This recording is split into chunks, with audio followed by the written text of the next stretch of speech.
Assalamualaikum warahmatullahi wabarakatuh. Bismillahirrahmanirrahim. Alhamdulillahilladzi khalaqas samawati wal ard wa ma bainahuma fi sittati ayyam thumma istawa 'alal 'arsy. Asyhadu an la ilaha illallah wahdahu la syarikalah wa ashhadu anna Muhammadan abduhu wa rasuluh. Allahumma salli ala sayyidina Muhammad wa ala alihi wa ashabihi ajma'in. Alhamdulillah.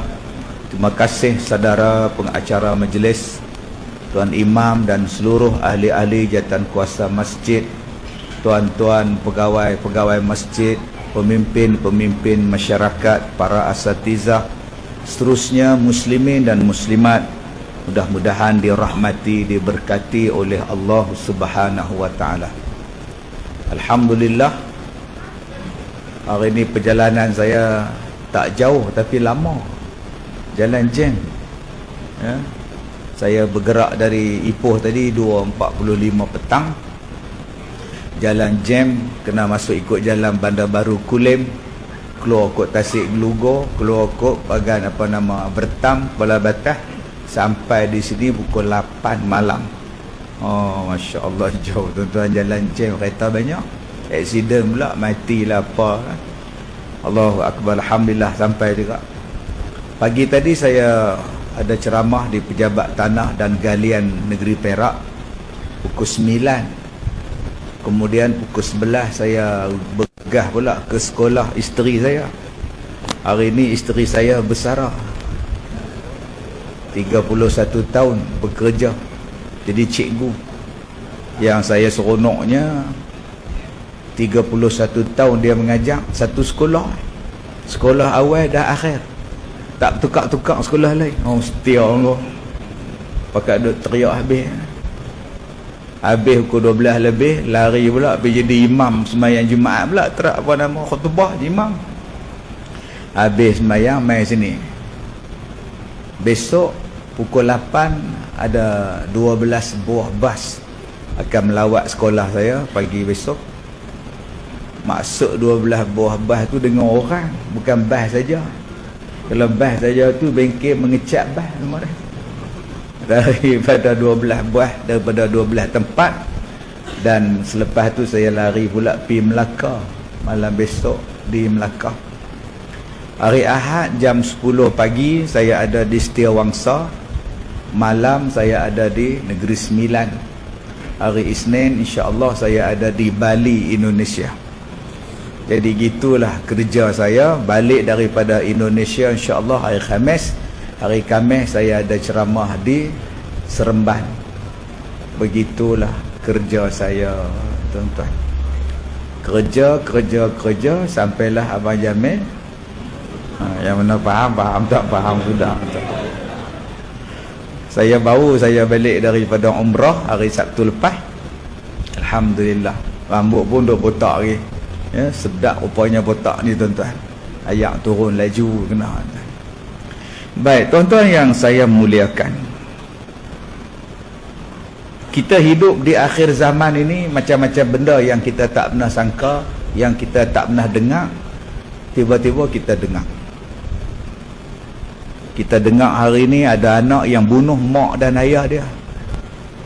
Anak bunuh mak pak, tak ada belas, tak ada kasihan dah kat semua. Dia bunuh ayah mak pak dia. Kita ni nak bunuh tikus pun fikir 4-5 kali. Masuk perangkap tikus, nak buat apa dengan tikus ni? Ada orang tanya, dia kata, "Ustaz, saya ni buat perangkap tikus masuk. Tu nak buat lagu mana, Ustaz? Nak bunuh lagu mana?" Tak tahu kak nak bunuhnya mana. Nak jemuk tengah panas, lambat mati lah, Ustaz.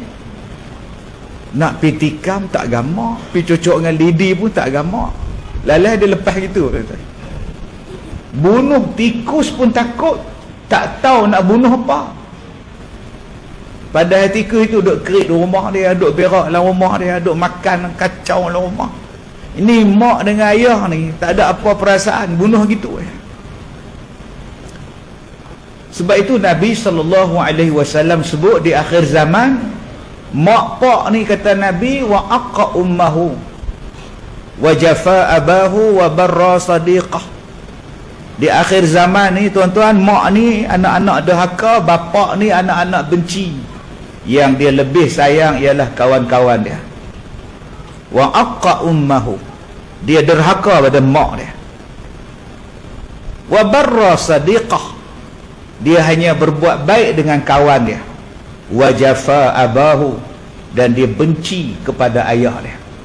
Penyakit ni dah mai dah pada kita. Penyakit lawan mak. Tak usah kata apa, kalau dia nak hak tu lah. Mak kata tak usah lah ambil orang jauh, ambil orang tikam batu pun tak apa, mak tak marah. Kalau hang nikah dengan orang kok diam pun tak apa, tak usahlah pergi ambil orang Cameroon tu. Dia nak juga, tak usah kata apa. Pak kata tak usah dia buat motor laju, tak usah lagi laju, dia buat tayar motor tu dia tukar jadi tayar bersikap. Daripada tayar motor dia ubah jadi halus lagi, jadi tayar geret. Laju tuan-tuan, tidur atas motor. Dia jatuh atas jalan, motor duduk jalan. Tu dia lah punya teruknya entah ni zaman sekarang ni. Tapi bila sebut kawan, dia lebih sungguh-sungguh pada kawan dia. Dia cinta pada kawan dia, dia ikut kawan dia, dia pi ke mana dengan kawan pun tak apa. Kawan panggil kata pukul 7 kita pi, 6:30 siap dah. Kalau ayah panggil, kalau mak panggil, satu kampung dengar, tak bangkit-bangkit tidur. Pak saya apa? Pak saya mak pak. Tapi bila masa dia nak pada mak dia, bila masa dia nak pada ayah dia, bila dia nak duit, dia mula cari mak dia mula cari bapak dia. Tuan-tuan yang saya hormati, itu kes yang sentiasa kita dengar di akhir zaman ini. Kalau setakat hantar mak buang ayah tu biasa tuan-tuan. Saya jumpa mak yang kena tinggal dekat highway. Logik tak tuan-tuan? Mak pergi masuk tandas dekat Plaza Tol, anak belah. Saya keluar pada tandas, mak ni duduk menung. Kenapa makcik? Anak dia tunggu anak janji tang sini ke? Dah mai sekali singgah tandas sat, tinggal singgah dia tak ada dah. Loh, telefon ada tak? Telefon semua lah kereta. Ingat tak nombor telefon? Mai saya telefon anak dia tuan-tuan. Dia kata ni mak ni je nak lagu lah, kami terlupa. Takkan mak hang boleh terlupa tuan-tuan. Tapi tak kata ke anak pun tertinggal dalam kereta sampai mati. No, terlupa tak? Pergi kerja sampai pukul 5 baru teringat, lah anakku dalam kereta mati dah. Jadi munasabah lah tinggal mak kat tol. Takkan tak ingat mak hang duduk kat belakang, mak hang duduk tidur kat belakang, tiba-tiba tak ada. Saya marah dia, ni mak hang. Marah api pasal dia tak ada, saya telefon je. Dia nak pukul apa, saya bukannya duduk dalam kereta dia. Itu yang hak tinggal mak di Plaza Tol, yang tinggal mak di sekolah saya. Yang ni lama dah saya jumpa. Mak ni pakai jubah putih, tudung putih, celak ni, gelap mata ni, macam orang balik umrah, balik haji ni. Bawa beg satu. Makcik main dengan siapa? Main dengan anak. Mana anak? Anak tak tahu. Nama anak apa? Zul. Duk tang mana? Duk Ipoh. Dia lah tang mana? Ipoh. Dia lah tang mana? Nombor telefon ingat tak? Tak ingat. Isteri dia ingat lah, menantu ingat tak nombor apa pun tak ingat. Oh sudah. Kata siapa makcik mai sini? Anak kata ni sekolah Ustaz Kazim. Mak pergi lah jumpa dia. Pergi tuan-tuan, pergi ke sudah tak ambil. Tak ambil tuan-tuan. Saya letak di rumah, di pondok saya. Besok saya ketuk pintu tak buka. Ketuk tak buka. Lalah pecah pintu, pecah-pecah pintu tuan-tuan weh. Berbuih dah mulut. Ubat tak makan, apa tak makan ni, macam mana nak buat ni? Ni tuan-tuan kena ingat, kita sebagai orang tua ni jangan duk ingat Alhamdulillah lah ustaz, anak saya 4 orang semua bagus-bagus, alhamdulillah. Tapi kena simpan dalam hati, satu hari anak aku ni dahaka pada aku lah. Satu hari ni musuh anak aku, musuh aku adalah daripada anak gamak dia. Sebab di akhir zaman akan berlaku yang jadi musuh kita bukan orang lain, yang nak jadi jahat dengan kita bukan orang lain, darah daging kita, anak kita, orang yang kita lahirkan, orang yang kita besarkan, orang yang kita jaga, yang kita harap nak berbakti pada kita. Allahu Akbar. Tiba-tiba dialah yang jual tanah kita, dialah yang pergi lelong rumah kita, pergi gadai apa semua tanpa pengetahuan kita. Selalu saya jumpa tuan-tuan, anak-anak ni jadi macam tu pasal apa? Pasal apa yang dia hantar rumah orang tua, dia tak peduli kita sakit, kita demam, dia tak peduli langsung. Sebab apa? Yang pertama, sebab kita dah tak ada apa-apa. Macam mana Ustaz tak ada apa-apa tu apa? Tanah tak ada, rumah tak ada, bendang tak ada, apa pun tak ada. Pasal apa tak ada? Pasal bagi siap-siap. Bendang di derga tu bagi kat dia lah.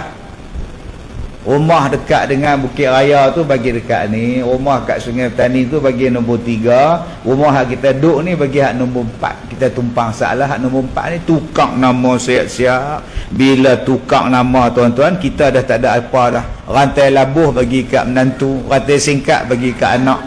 Bagi siap-siap, konon-kononnya senang. Kalau mati tak ada apa dah, mereka tak berebut dah. Bila bagi, memang yang senang siapa? Mereka. Yang susah kita. Bila kita sakit, semua tak nak balik. Bila kita masuk wad, dengar pula COVID, lagi mereka tak balik kata. Bila kita susah tak balik, sakit tak balik, apa pun tak balik. Pasal apa? Balik pun bukan ada tanah dah. Yang mau dapat dah, yang ni bahagi dah, aku balik nak buat apa lagi? Sebab tu saya minta, kalau tuan-tuan nak bagi pada anak-anak harta, tuan-tuan bagi boleh, tapi ada simpan sikit untuk kita.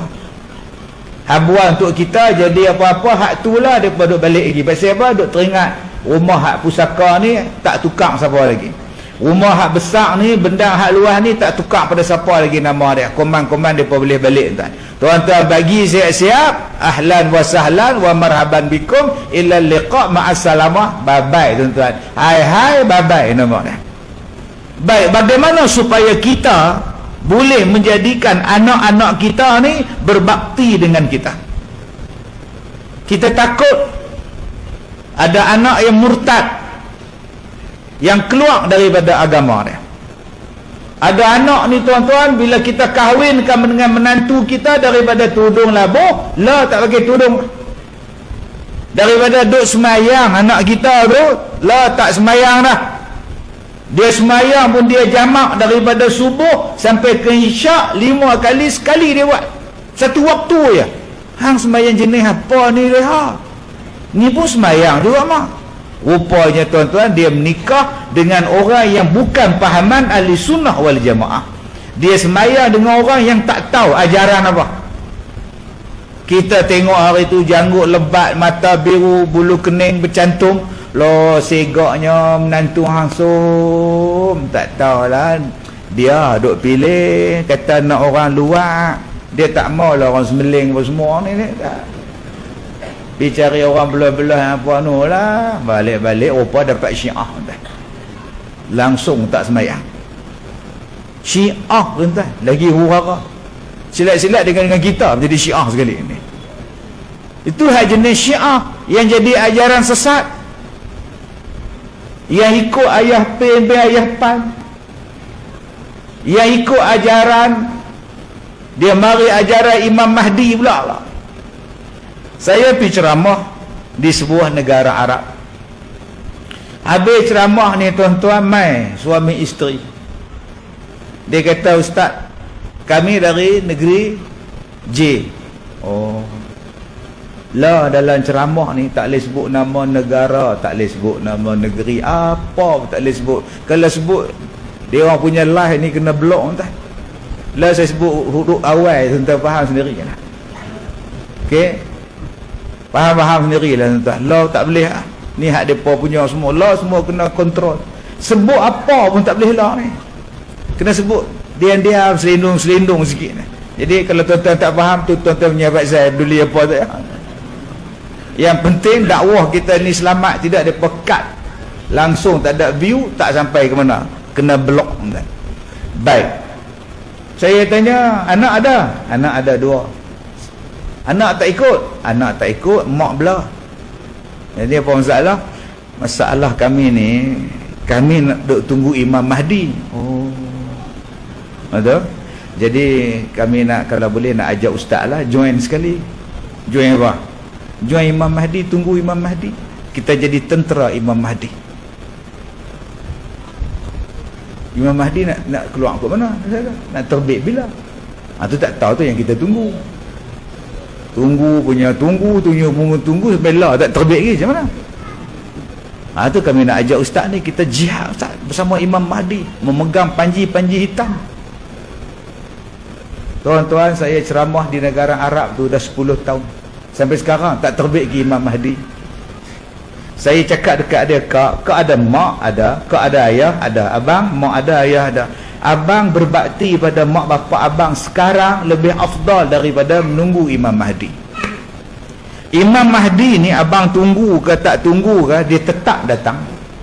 Tetapi mak bapak kita makin lama makin tak larat, makin lama makin tak larat. Satu hari mak pak kita mati. Bila mak ayah kita mati, mana abang nak cari lagi mak dan ayah lagi? Tanggungjawab abang sekarang didik anak, tanggungjawab abang sekarang besarkan anak, bagi pendidikan pada mereka. Bukan abang duduk di sini tunggu Imam Mahdi, hak tak tahu bila nak mai. Yang anak tu dah mai dah, belah elok. Saya basuh dia orang, tuan-tuan, tak tahu dengan kelorok ke apa ke.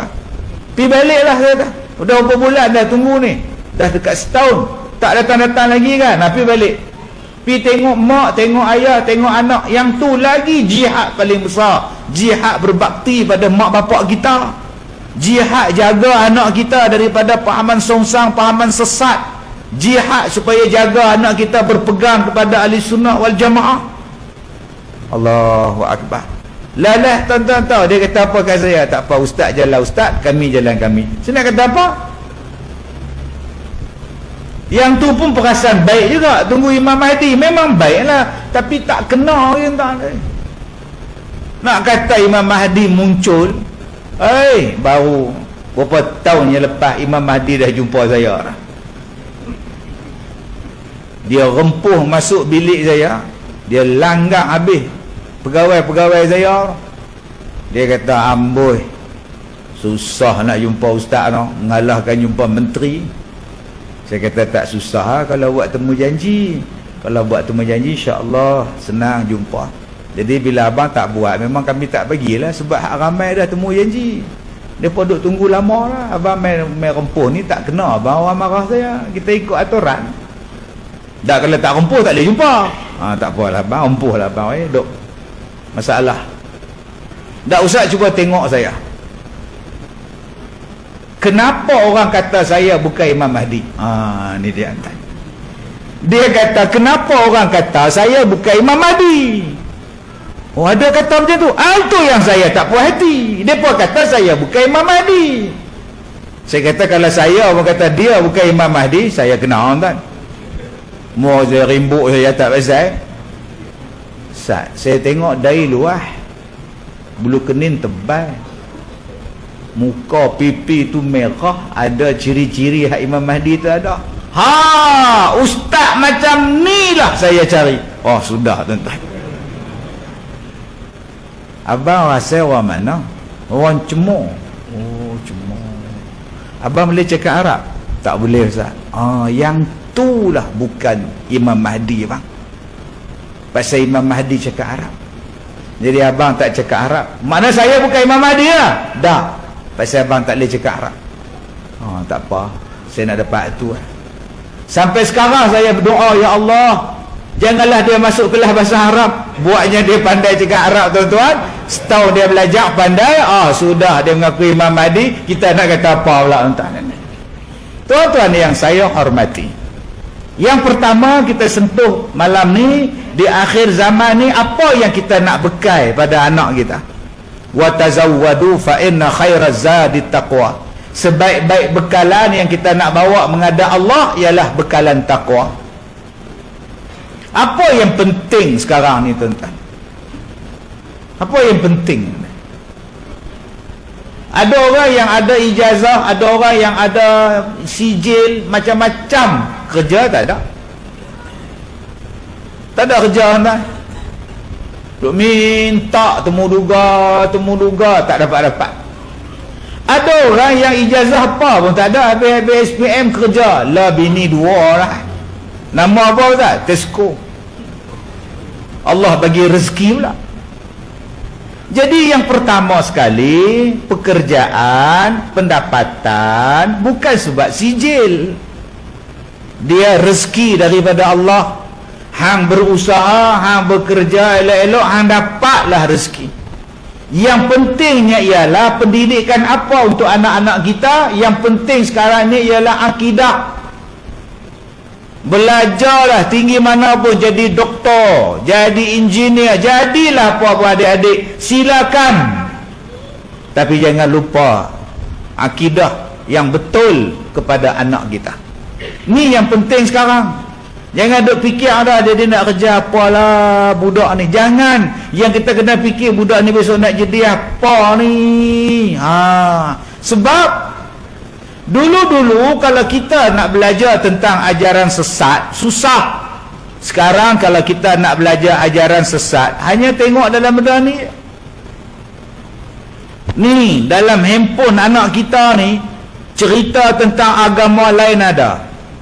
Cerita tentang pahaman liberal ada. Cerita tentang pahaman yang menyesatkan ada. Video tentang benda yang tak elok ada. Ajaran-ajaran yang membawa benda yang tak betul, semua ada dalam ni tuan-tuan. Kalaulah kita tak bagi pendidikan yang betul pada anak kita, saya takut mereka akan jadi golongan yang sekarang dah ada golongan dipanggil etis. Golongan etis sekarang ni dia cakap Melayu. Kalau dulu kita kata etis ni orang putih, lah Melayu berlambak. Depa ada laman web depa ada Facebook depa. Bila orang tanya dekat dia orang, "Pak, siapa yang hampa jadi etis, tak percaya dengan Tuhan?" Bukan salah kami. Oh. Kita tanya dia, "Kenapa hampa jadi etis, tak percaya dengan Tuhan?" Bukan salah kami. Itu salah siapa? Salah Tuhan. Awak salah Tuhan pula. Sebab Tuhan tak pernah tunjukkan diri Tuhan. Kalau dia tunjuk diri dia, aku Allah, tu dia Allah tu, kami percaya. Lah dia kata adanya Allah, la ilaha illallah, mana dia Allah? Kami nak tengok tak nampak, kami nak jumpa tak boleh, kami duk cari tak jumpa-jumpa. Bila benda tu tak ada depan mata kami, takkan kami nak percaya. Sebab tu kami jadi etis, bukan salah kami, salah Tuhan. Sebab Tuhan tak pernah munculkan diri dia. Jadi tuan-tuan, alasan dia macam mana? Kalau kita bolehlah kita tolak main anak muda kita umur 16. Tengok, kan salah aku. Kalau dia tunjuk dia duduk atas gunung tu pun nampak tu Tuhan. Ni tang mana duduk aku pun tak tahu. Tiba-tiba suruh sembah dia. Mana dia? Lama-lama jadi etis. Benda ni tuan-tuan ditanya pada Rasulullah, wa idza sa'alaka ibadi anni fa inni qarib. Orang tanya kepada Rasulullah, mana dia Allah? Allah Ta'ala beritahu Nabi Muhammad jawab, fa inni qarib, maka sesungguhnya aku ni dekat dengan mereka. Allah kata dah, Allah ni dekat dengan kita, cuma tak nampak. Ialah pasal apa tak nampak? Kalau dia nampak, dia tak jadi Tuhan, dia jadi makhluk. Kalau Tuhan duduk sila atas bukit tu, atas gunung jerai tu bukan yang Tuhan, tu makhluk. Allah dia bukan sama dengan makhluk. Allah dia berbeza.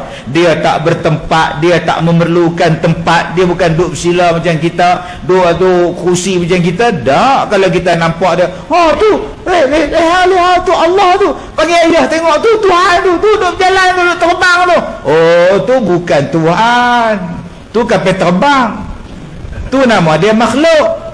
Allah tak macam tu. Jadi nak sampaikan pahaman tu macam mana?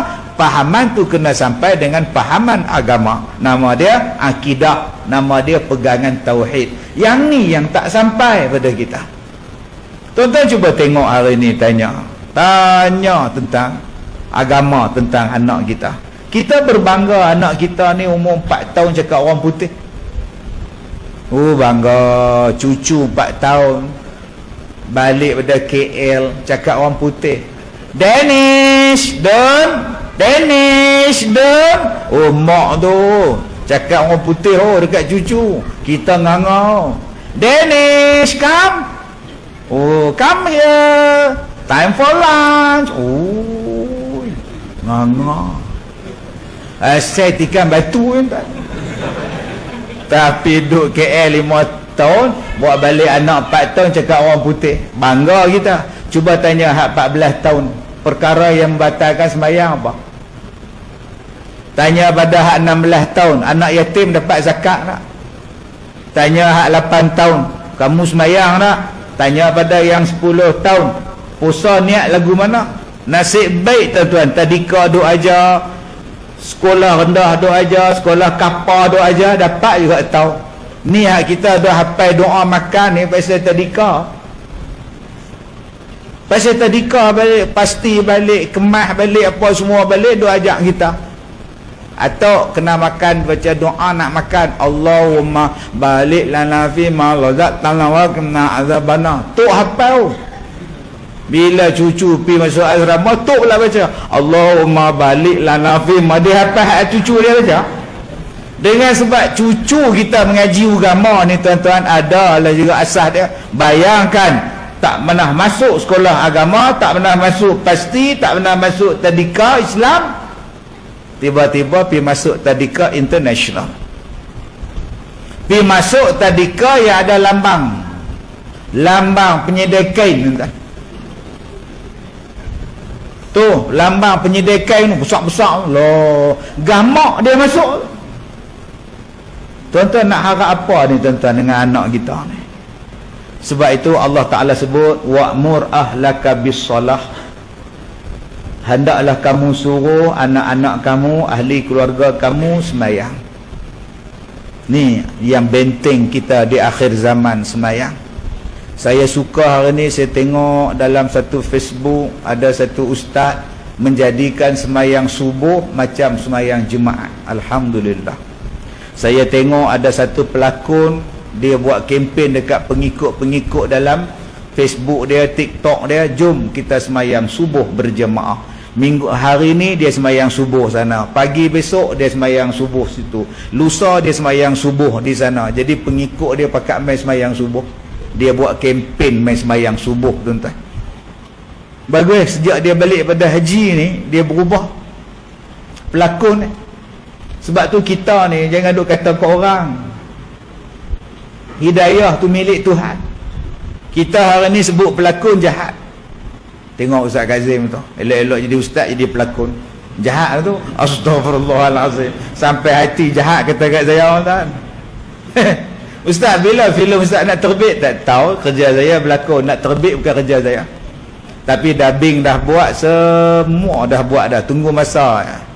Tuan-tuan, kalau Allah nak bagi hidayah, dia buat kempen untuk semayang subuh, dia tarik followers dia mai semayang di masjid. Bukan semayang maghrib, bukan kuliah maghrib, bukan, subuh. Ada di Melaka tuan-tuan, siapa yang semayang subuh dapat geret, dapat basikal. Siapa yang mai semayang subuh, anak-anak yang mai semayang subuh 40 kali tak pernah miss basikal sebiji. Penuh masjid tuan-tuan. Yang mai tuntut geret ni tuan-tuan bukan kata anak muda, anak tua pun mai. Saya tak apa. Lama-lama tuan-tuan, sampai sekarang anak-anak ni dah cinta dengan masjid. Asalnya datang pasal basikal, sekarang datang kerana Allah.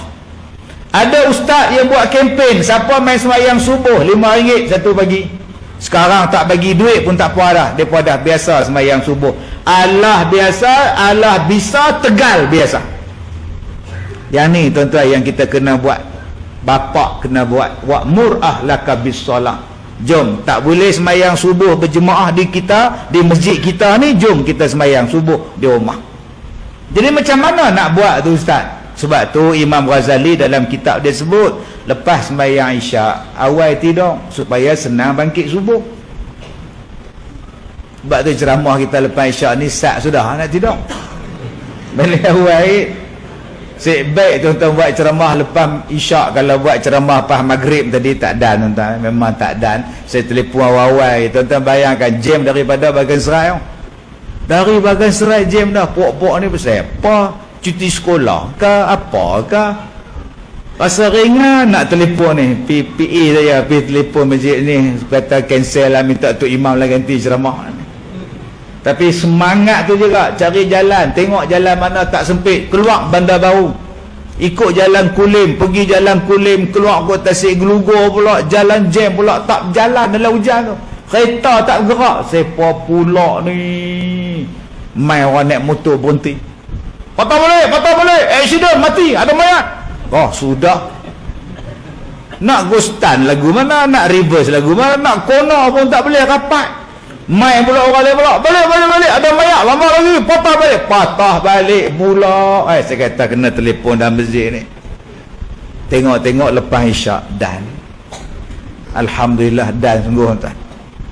Imam Ghazali kata lepas Isyak tidur lah, melainkan untuk beberapa orang. Yang pertama, untuk orang yang mentelaah pelajaran, boleh tidur lambat. Yang kedua, untuk menjaga keselamatan, polis ke, JKKK kampung ke, nak jaga keselamatan, boleh tidur lambat. Jangan tutup balai pula, pukul 9.30 tutup, awal saja tutup, esok subuh. Oh sudah tuan-tuan. Nombor 3, siapa yang boleh tidur awal, siapa yang boleh tidur lambat? Orang yang ada perbincangan dalam keluarga dia. Hari ni kita mesyuarat sikit lah pasal nak kenduri ni, 24 bulan ni nak kenduri lagu mana, silakan mesyuarat. Yang keseterusnya, siapa yang boleh tidur lambat? Orang yang boleh tidur lambat sebab ziarah orang sakit, pergi ziarah orang mati. Isteri dia telefon kita, Tok Ketua, ya ni suami saya ni jatuh ni, tak sedap apa dah, mai tengok sat lah pukul 10. Tak apalah, besok saya mai tengok. Tak boleh tuan-tuan, kena mai tengok dia. Yang keseterusnya, siapa yang boleh kita tidur lambat kerana melayan tetamu. Kalau tak ada sebab ni tuan-tuan, pergi tidur supaya kita boleh bangkit awal. Sekarang tengok bola tidur lambat, tengok Cristiano Ronaldo tidur siu, nampak tuan-tuan, nampak tu, lambat tidur. Tengok televisen lambat tidur, tengok wayang lambat tidur, berkena kerang rebus lambat tidur. Lama-lama tuan-tuan, subuh kita tak jaga. Nombor 2, bagaimana supaya kita boleh bangun awal, sembahyang malam, sembahyang subuh? Nombor 2, elakkan perbuatan maksiat. Di siang hari, insya-Allah kita boleh bangkit sembahyang pada subuh hari. Kalau kita berat nak sembahyang malam, rasa susah nak sembahyang malam, rasa payah nak bangkit subuh, ketahuilah siang tadi ada benda maksiat yang kita buat. Cuba tuan-tuan tengok siang tadi apa maksiat kita buat. Kalau ada taubat, ada tak benda maksiat yang kita buat siang tadi? Ada tak? Apa? Tok Imam baca khutbah tu, saya kata kat dia, Pak saya apa hang kata kat dia? Dia baca slow kan. Saya pening kepala, saya kutuk dia. Tu dosa. Pergi minta maaf. Habis ceramah ni jumpa Tok Imam, tak maaf. Imam, tak maaf. Dan Tok Imam tu jangan tanya pula, tak maaf pasal apa? Nampak tuan-tuan? Dia bergaduh sampai besok pula. Jadi tuan-tuan, nombor 1 kita jaga anak kita. Akidah dia, sembahyang dia, 2 benda ni. Jangan sampai tak sembahyang. Saya ada sekolah tahfiz. Saya buka sekolah tahfiz ni 2008. 2009 beroperasi sampai sekarang. Ada waktunya saya tutup sekolah tahfiz. Sebab apa tutup? Pasal tak ada duit. Tak ada duit entah. Yuran percuma. Bila percuma, orang nak bayar tak bayar. Jadi kita kena cari makan, kena bagi duit belanja, duit guru, duit elektrik, duit ayak, apa semua. Pasal apa? Tak ambil duit. Kalau ambil duit, yuran, dia kena cukai pula. Lagi pening pula. Susah tuan-tuan buat sekolah agama. Sebab tu kalau tuan-tuan nak buat sekolah tahfiz ke, sekolah pondok ke, jangan buat di Malaysia. Buat di Kemboja, insya-Allah. Bantuan banyak, derma banyak, apa banyak. Buat di dalam negara kita ni susah tuan. Payah. Tutup, bila tutup buka balik. Baik, apa yang saya jumpa dalam saya buat mahat tahfiz? Ada mak bapak dia nak buat keluar anak dia. Dia nak ambil anak dia. Saya kata sebab apa kau nak ambil? Pick up lambat. Biasa diesel. Tapi kak lah enjin diesel, sekarang diesel pun laju kak. Dia kata pick up 2 juzuk 3 juzuk setahun ni apa? 2 tahun 6 juzuk ni apa? Saya kata kak, tak wajib hafal Quran. Ni dalam masjid ni berapa ramai yang tak hafal Quran, dosa semua. Oh sudah dengar. Oh aku tak hafal Quran, dosa. Tak berdosa. Tak hafal Quran tak berdosa. Yang dosanya hafal Quran betul lupa. Ya jaga. Mai hafal Quran tak ngulang, mai hafal Quran tak ingat. Siap. Tu sebab tu ustaz saya malas hafal, tak apa. Malasnya hafal tu sampai kuliah pun tak hafal. Tu dia punya malas tu. Tak jumpa walakum dinukum waliyadin. Itu dia tolak jadi imam, tak jumpa lakum. Tu wala ana wala antum wala ana wala antum. Sak berhenti, sak ulang balik, sak wala ana lah anak ni sebut rukuk lah. Allah. Sebab ada budak tolong peringat. Allah punya tak mau hafal sampai lakum dinukum tak ingat, tak jumpa. Tapi ustaz memang ustaz depa saya tolak asal saya mai depa suruh saya jadi imam. Asal saya mai depa tolak jadi imam. Saya pun malas nak pergi ustaz duk main lambat tak apa. Mai pula Tuan Haji pakai jubah kot. Saya mah balik umrah kata tak tinggal dah jubah. Depa tolak lah. Tok imam tu dah duduk sejadah atas sejadah. Dia tengok saya main menunduk suruh saya marah. Tu saya pun berat nak main. Bukan susah Tuan Haji. Kalau Tuan Haji tak mau jadi imam, depa duk tolak, Haji buat batuk Din, imam Din. Betul Din. Covid. Dengan Tok Imam lari balik tuan, tinggal dia seorang tuan.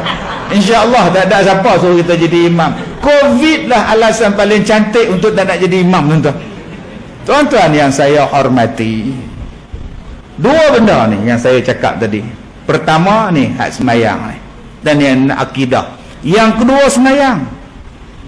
Mak dia nak ambil anak dia, alasan dia pasal tak hafal Quran, tak boleh ingat. Saya kata tak apalah kau oi. Dia tak hafal pun tak apalah, 6 juzuk pun tak apa, tak ingat 30 pun tak apa. Yang penting anak kau ni duduk di sini semayang setiap hari. Dia duduk sini nanti 18 tahun dia ada SPM kak. Lepas tu dia masuklah universiti apa semua, college, dia masuk universiti, sudahlah. Yang penting kak anak akak solat sebelum tidur, mereka akan baca surah Waqiah, kemudian semayang taubat 2 rakaat, mereka tidur. Saat lagi pukul 4 dia orang bangun, dia orang baca Quran, mengulang Quran, menghafal Quran. Nanti pukul 6 mereka semayang subuh, 6.15 mereka semayang subuh, habis 6.30 mereka mengulang Quran kak. Kemudian masuk pukul 7 balik asrama, siap-siap pergi makan sarapan, pukul 8 masuk kelas, 8.30 masuk surau semayang duha kak. Habis semayang duha masuk kelas balik, baca Quran lagi, menghafal Quran lagi. Mai pukul 2 petang pula masuk kelas akademik. Kemudian lepas semayang asar rehat. Mai semayang maghrib berjamaah, lepas semayang baca Quran lagi, mengulang baca sampai isyak, semayang isyak. Lepas semayang isyak baca Quran, balik asrama, duduk atas katil masing-masing baca surah Waqiah. Lepas itu semayang taubat, lepas tu depa tidur. Tak pernah tinggal akak sembahyang jemaah. Saya nak tanya pada akak, kalau anak akak balik di rumah, depa buat tak macam tu? Ada tak? Akak akan pastikan anak akak buat daripada subuh sampai tengah malam anak akak sembahyang. Akak yakin akak buat? Akak yakin akak nak semak bacaan anak akak? Akak yakin yang budak ni akan baca Quran? Dia baca Quran atau dia main game? Dia baca Quran ataupun dia main TikTok? Dia baca Quran ataupun dia main lato-lato? Kak boleh bagi jawapan tak? Kak tak boleh bagi jawapan. Kalau kak nak ambil, silakan. Masuklah mana-mana sekolah pun silakan. Saya berlepas diri pada akak dan anak akak. Kalau akak melihat belajar hanya untuk mencari rezeki, menuntut ilmu hanya untuk pekerjaan, silakan akak, saya tak campur. Tapi kita belajar bukan nak dapat rezeki, kita belajar bukan nak jadi ustaz, kita belajar bukan sebab kita nak dapat kerja, kita belajar kerana kewajipan daripada Allah. Dan sebagai anak ni, bekalan untuk hidup kena ada ilmu. Bila dia ada ilmu, bila dia ada amalan, adalah rezeki untuk dia. Kau jangan takut orang yang hafal Quran selakat ni tak kebuluh kak. Sepanjang saya berceramah ni tuan-tuan, penjara saya masuk, pusat dadah pun saya masuk, sekolah budak-budak nakal pun saya pergi.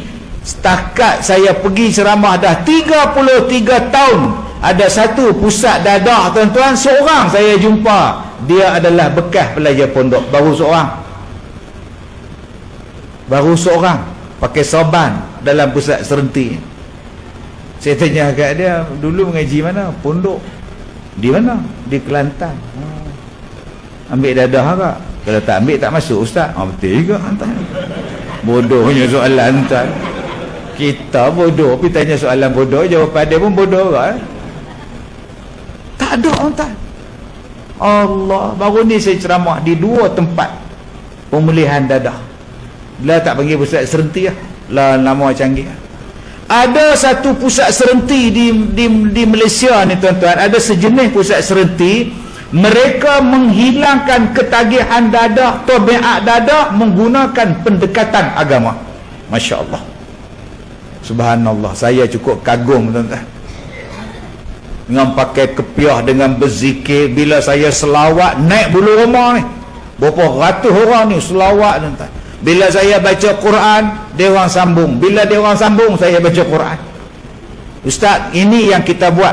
Mereka ini didedahkan dengan pelajaran agama, Ustaz. Sembahyang malam, puasa sunat, berzikir, baca Quran. Ada tuan-tuan. Jadi alim 2 tahun ambil di situ sijil. Jadi abang-abang kalau rasa-rasa tak apa nak alim, anda faham? Tak faham sudah tak? Ada satu penjara yang saya masuk, mereka mengadakan pembelajaran menghafaz Al-Quran di dalam penjara. Sebab tu tuan-tuan, bila tengok banduan, bila tengok bekas banduan main semayang, keluar. Siapa? Keluarlah, jaga tabung tu. Amboi, hang tak tahu, saya pergi ceramah di penjara Taiping. Ini saya sebut nama dah. Pasal saya pergi, saya kata bohong lah. Pakai sorban, pakai kepiah. Surau dia lebih kurang besar kita ni. Surau dia boleh muat dalam 200-300 orang. Yang banduan Muslim ada 900 orang lebih. Di kiri kanan ni sel, tengah-tengah dia surau. Bila saya sampai ke surau, diiringi pegawai-pegawai penjara ni, mereka tak boleh masuk surau, duk pegang besi ni. Ustaz, nak masuk? Ustaz, tak boleh. Nak masuk apa? Nak masuk surau. Sebab mereka tak boleh masuk pasal jumlah ramai. Surau ada hak dia, kapasiti. Masuk semua tak boleh terkawal. Ustaz, nak masuk? Tuan, bagilah masuk. Tuan. Saya tanya, dia orang tak boleh masuk ke? Kita surau boleh muat 400 orang Ustaz. Mereka 900 semua, dia kena rehat dulu, ikut shift lah. Oh, mereka kenal dia no? Awak tak kenal pula. Tiap-tiap malam pasal ceramah Ustaz. Oh, banduan pun kenal saya. Tuan-tuan tak kenal kira pelik. Baru ni pramugari saya balik naik berterbang panggil pak cik. Ya pak cik nak makan apa pak cik? Pak cik tuan-tuan. Astaghfirullahalazim. Masya Allah. Tengok-tengok ada orang jitera. Saya keluar bilik ayak tu, pramugari, saya nak keluar ada langsir. Selak-selak langsir dia ada. Terkejut kita pun. Oh, ada kak ke? Lah, Ustaz Kazim. Oh, ya. Akak orang mana? Saya orang Jitera. Oh, Jitera. Lama dah kerja pramugari? Lama dah. 10 tahun dah. Oh, saya orang Bukit Raya. Saya nikah orang Bukit Raya. Oh. Terima kasih Ustaz naik penerbangan kami. Sama-sama. Suami orang mana? Saja tanya. Suami 2 km. Malah tanya dah. Tak mana faham, tak faham dah. Gatal punya Ustaz. Lepas tu baru dia panggil Ustaz kat saya. Bila nyimbang dengan budak Jitera ni, dia pergi cerita kawan dia tu, Ustaz Kazim, baru panggil Ustaz. Ustaz nak makan apa? Baru panggil Ustaz. Tidak panggil Pak Cik pun kan. Tuan-tuan, kalau banduan pun kenal saya, Allah, rupanya bila saya berbual dengan pegawai ni, dia beritahu saya dalam penjara dia orang ada kursus pengajian pondok dalam banduan, dalam penjara. Jadi jangan tuan-tuan kata orang ada penjara ni daripada buat apa dalam tu. Jangan tuan-tuan oi. Bayangkan 10 tahun dia duduk mengaji dalam tu. Itu betul-betul pondok. Agak-agak 10 tahun berapa kitab dia ajar. Keluar-keluar tu alim. Jadi tuan-tuan kalau rasa-rasa nak alim, tak mana faham, tak faham tuan-tuan. Kena sebab 40 kali, 10 kali mampu. Tapi kita kena ingat, dalam pusat pemulihan dadah agama diambil, dalam penjara agama diambil, sampai ada yang dapat menghafaz Al-Quran dan dapat allowance sebab dia menghafaz Al-Quran dalam penjara. Pasal apa? Pasal Nabi sebut may yuridillahu bihi khairan faqihhu fid din. Tu baik yang nak bagi penjenayah ni baik, jalan dia apa? Agama. Jadi adakah kita nak masuk penjara, nak masuk pusat serenti baru nak jadi belajar agama? Saya kata kat makcik tadi, dekat akak tadi, terpulanglah kak kak nak ambil anak pun ambil lah. Yang penting kami di sini, tanggungjawab kami suruh anak akak semayang, jaga anak akak supaya semayang berdamping dengan Quran. Ilmu kita bagi, akademik kita bagi, supaya untuk dia hidup dalam dunia dia ada akademik dia. Jadi tuan-tuan yang saya muliakan, nombor 1, di akhir zaman akan berlaku benda yang pelik-pelik melibatkan anak-anak kita. Baik dia lawan kita, baik dia derhaka, baik dia ikut laki, tinggalkan kita, dia kahwin dengan satu mu'alaf, 2 minggu lepas kahwin terus ruyuk. Yang ni pun ada. Okey, saya ni imam masjid